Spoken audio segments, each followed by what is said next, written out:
Resolution ಮಾಡಬೇಕು, ಈ ಕೌನ್ಸಿಲ್ದವ್ರು resolution ಮಾಡಬೇಕು.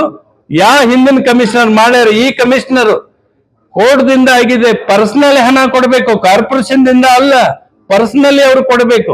ಆ ದೃಷ್ಟಿಯಿಂದ ಹಿಂದಿನ ಕಮಿಷನರ್ ಮೇಲೆ ಈಗೇನ್ ಕೌನ್ಸಿಲ್ ಕಾರ್ಪೊರೇಟರ್ ಇದ್ದಾರೆ, ಈ ಬರುವಂತ ಏನು ಕೌನ್ಸಿಲ್ ಮೀಟಿಂಗ್ ಇದೆ ಅದರಲ್ಲಿ ಅವ್ರು ರೆಸೊಲ್ಯೂಷನ್ ಮಾಡಬೇಕು, ಅವ್ರ ಮೇಲೆ ಸರ್ಚಾರ್ಜ್ ಹಾಕಬೇಕು ಅನ್ನೋದೇ ನಮ್ದು ಉದ್ದೇಶ.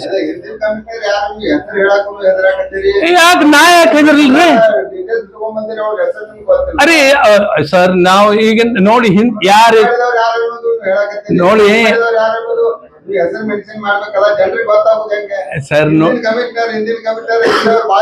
ಯಾರ್ರಿ ಗಾಳಿ ಅಂತಿದ್ರಿ, ಏನ್ ಮಾಡ್ತೀರಿ? ಗಾಳಿ ರೀ. ಮತ್ತೆ ಯಾರ ಹೆಸರು ಬೇಕು ಹೇಳ್ರಿ ನಿಮ್ಮ?